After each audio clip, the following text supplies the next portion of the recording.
So yesterday was the 49th straight day of protests in the city or town of Elizabeth City, North Carolina. And we are protesting because the Pasquotank County Sheriff's Department executed what they originally claimed was a search warrant, and then they later said it was an arrest warrant. 4 days later, they said it was an arrest warrant of someone named Andrew Brown Jr. During serving that warrant, they assassinated him. The kill shot was through the back of his head as his hands were on the steering wheel. Other important information is that stray bullets from the sheriff deputies hit other police vehicles that were nearby and endangered themselves. They almost killed each other.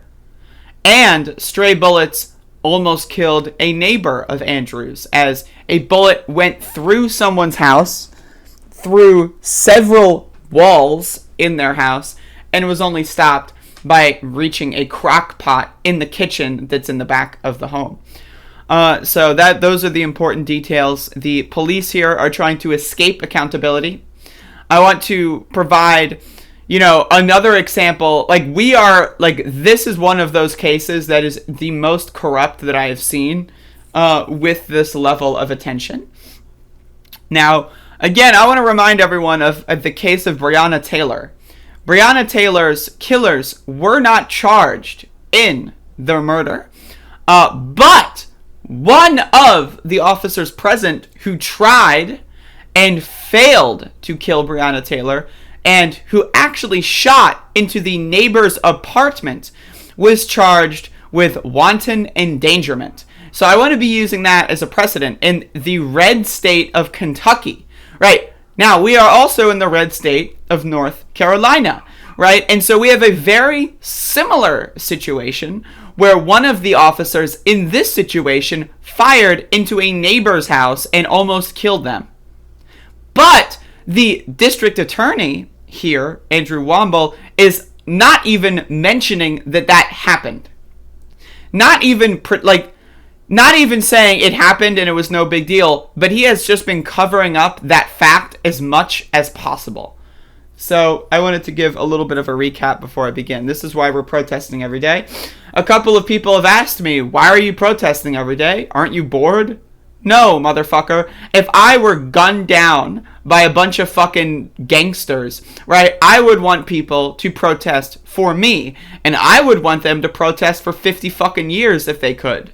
Right, so if someone asks me, why are you protesting every day? My answer is, if you died, would you just want everyone to forget you existed? So that's my rebuttal to that. So I want to, real quick, before I start this, there was something that I picked up before the march started. And I want to look through my video files for that. Because it's important information. So let me find this moment. I should have prepared this, but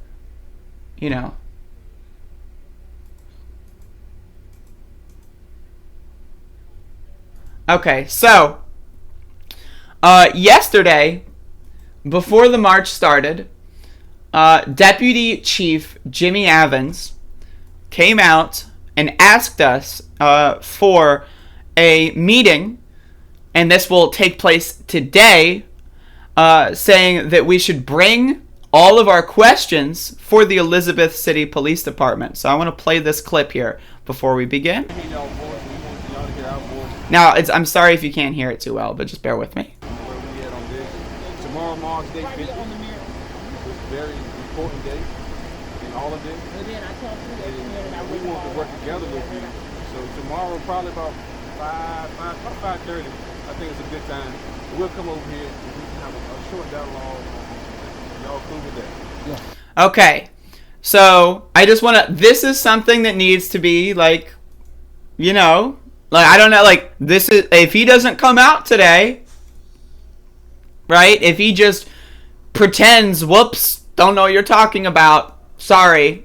And this is why I film every interaction with police. Before Deputy Chief Jimmy Evans came out every day to talk down to us, we had Lieutenant Daryl Felton come out there and talk down to us. And I recorded every single time he did that. And every single day, he would lie. So one day he said that we couldn't get arrested on the street, provided that we got out of the street before the warning time elapsed. So let's say you're in the street, they have to provide a 5-minute warning, and if you disperse at 4 minutes 58 seconds, you still can't be arrested. Well, he said that, right? And I recorded him saying that. And then he denied saying it later, and I brought up the video, right? There's another moment where Daryl Felton, the lieutenant, came out and said that we can only block half the street because, he said that was part of the way that he would prevent a Charlottesville from ever happening in Elizabeth City. And as we know, what he was referring to was a car driving into the crowd. What that actually ended up happening. And so when that happened, Daryl Felton stopped coming out and talking to us and was replaced with Deputy Chief Jimmy Evans. So I want to be very clear that, I don't trust any of these people. I think they are all human garbage. And you can feel free to quote me on that. If they watch my show and they're like, oh, what's this bitch going to say to us today? Like, I've got my questions ready. Now, I want to bring this moment up, and I'm just bringing this up extemporaneously, so give me a second here.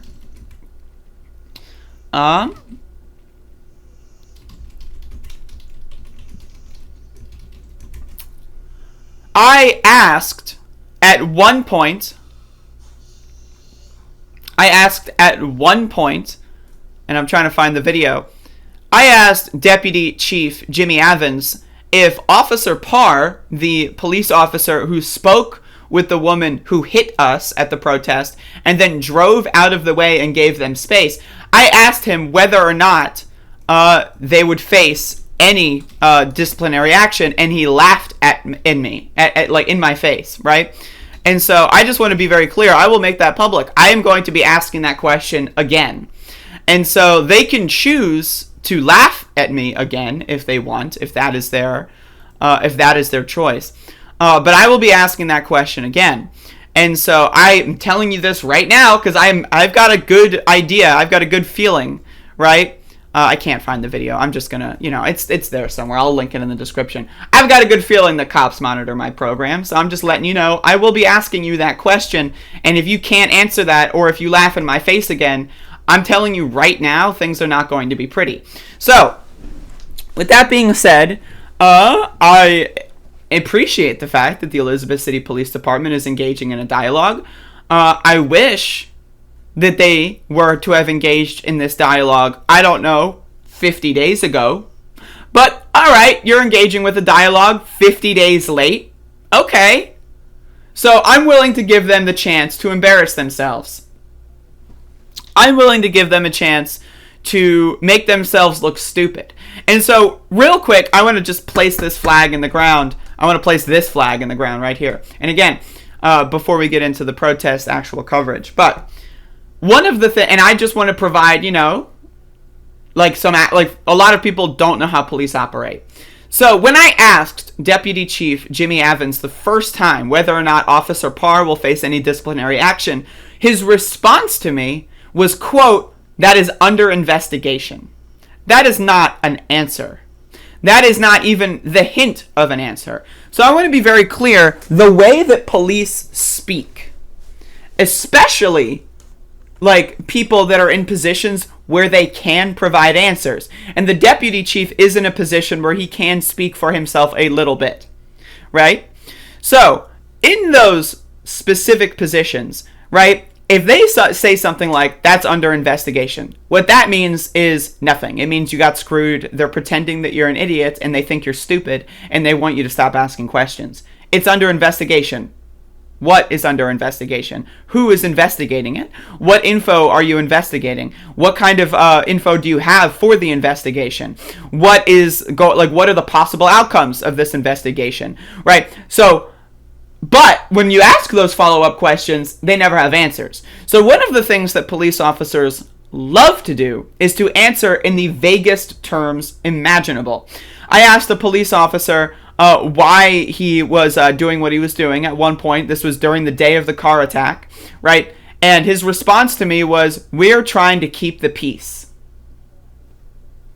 That doesn't mean anything, right? That doesn't mean anything. When you ask someone, "Hey, why is your hand resting on your gun?" "Oh, we're trying to keep the peace."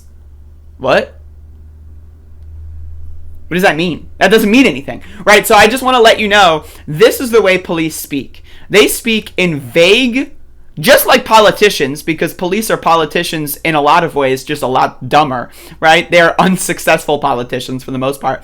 They speak in vague cliches. They will say words and phrases that kind of make sense to you and that don't actually transmit any information. So I want to be very clear here, right? I, on a personal level, will not let any of these police officers answer any questions in any way, shape, or form that does not actually provide any information. If someone says, "Hey, what are you going to do about X or Y?" and he says, "It's under investigation," I'm sorry, bitch. That's not a fucking answer. How about you answer the fucking person's question? Right? And also, I've got my own list of questions, and I don't want to spoil them all. Right? I got a whole list of really good questions for you. Right? So I don't want to spoil them all. But again, I'm letting y'all know right now, because I know that someone is probably, and if they're not, then they really should be, monitoring my page. So I'm letting you know, if you don't have an answer to whether or not Officer Parr is still on the force or faced any disciplinary actions whatsoever, that's going to be a bad situation for you. So I'm just letting you know. Anyway, so after that, we started the protest.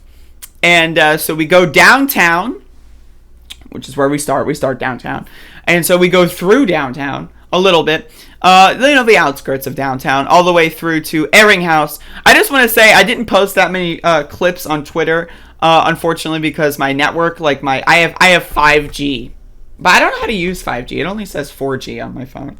Is there a button I have to press? Yeah, it says 4G right now. I don't know. I have 5G. This is a 5G phone, but I don't know. What the fuck? So anyway, I couldn't post clips for an hour for whatever reason. So I apologize. So here's a clip of us at the start of Ehringhaus Street, and this is the clip of us at the end of Ehringhaus Street. I have some other thing that I want to play here real quick. There was an interesting moment that I captured of someone who was following us for an extended period of time, all the way down Ehringhaus Street. They were following us for an extended period of time, and I got some footage of their vehicle, and they were stopped by police at some point in time. So I want to post that here. Okay. So this car, just give me a sec. So this car was following us. This car right here was following us. And then they park. Now this is the grocery store parking lot, for those of you that don't know. They were basically following right behind the police for a portion of time.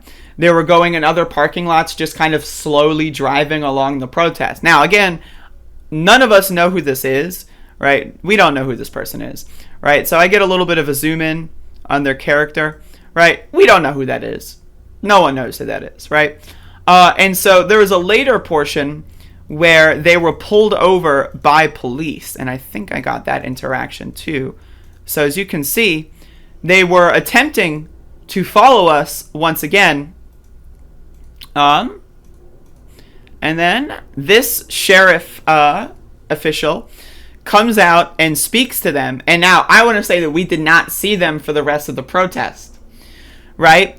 But still, this car is on our shit list. I don't know who you are. If we know, right? If we know who you are, we don't mind if you're following us. But if we don't know who you are, that's a problem. So even the police, we told the police beforehand when we saw them at the grocery store parking lot. And we told them that we have them on footage, on film, following us throughout the entirety of the protest. And then they finally told them to fuck off. So I want to throw that out there. In between clips, that was a little bit of a, a situation that was developing. And so we march back down Ehringhaus, and we take a side street. We go through residential neighborhoods. Someone in our community is moving away, and so we went by their house to say hello. I have some footage of that as well, but I'll post that later. That'll be in the future tense. So we marched down the residentials and then entered back downtown, and that was the end of the march. It was pretty good. I enjoyed it. I thought the energy levels were very high. Another thing I want to talk about is, if you can see in some of the footage here, we have a lot of our friendly vehicles following us on the sides, right? They've been blocking side streets because again, I'm going to ask Deputy Chief Jimmy Evans about this.